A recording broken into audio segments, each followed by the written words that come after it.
നമസ്കാരം, ഞാൻ അനൂപ് ശാന്തി നിങ്ങളോട് പറയുന്നത് മിഥുനം രാശി, അതിലെ മകര നക്ഷത്രമാണ്.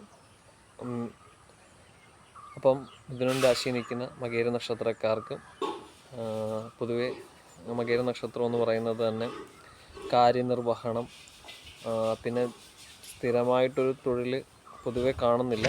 എന്നാലും സർക്കാർ ജോലി, അതിനൊക്കെ ഉള്ള ജോലികളൊക്കെ കിട്ടാനും എന്തെങ്കിലും കാര്യങ്ങൾ ഏൽപ്പിച്ചാലത് പൂർണ്ണമായിട്ട് ചെയ്തു തീർക്കാനുള്ളൊരു സ്വഭാവം. പിന്നെ ഈ നക്ഷത്രക്കാർക്ക് പൊതുവെ സുഹൃത്തുക്കൾ കൂടുതലായിരിക്കും. അവരെ ഒരു ഫലിതപ്രിയനൊക്കെ ഉണ്ടാവാം. കല, സംഗീതം അങ്ങനെയൊക്കെയുള്ള കാര്യങ്ങൾക്ക് അഭിരുചി കൂടുതലുണ്ടായിരിക്കും.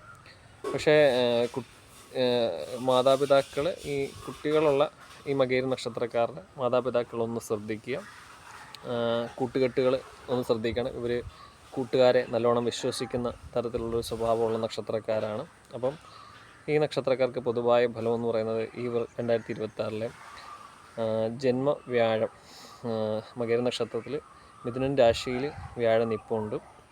അതിനൊക്കെ 10ലെ ശനിയായിട്ട് കണ്ടകശനി ഇവർക്കുണ്ട്. ഇപ്പം ഗ്രഹസ്ഥിതി അനുസരിച്ച് 7ലെ ചൊവ്വ, സൂര്യനൊക്കെ ഇപ്പോഴത്തെ ഗ്രഹസ്ഥിതി അനുസരിച്ച് ചെറിയ സമയദോഷം ഇവർക്ക് നിലവിൽ നേരിടുന്നുണ്ട്.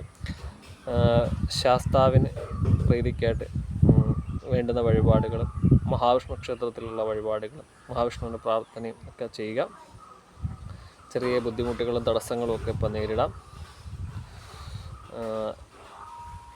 ചെറിയ കണ്ടകശനിയും കാര്യങ്ങളൊക്കെ ഉണ്ടായതുകൊണ്ട് തൊഴിൽ സംബന്ധമായിട്ടുള്ള ബുദ്ധിമുട്ടുകളും കർമ്മതടസ്സമൊക്കെ ഉണ്ടാവാം. ജന്മത്തിൽ വ്യാഴം ഉണ്ടായതുകൊണ്ട് മഹാവിഷ്ണുവിനെ നല്ലോണം പ്രാർത്ഥിക്കുക.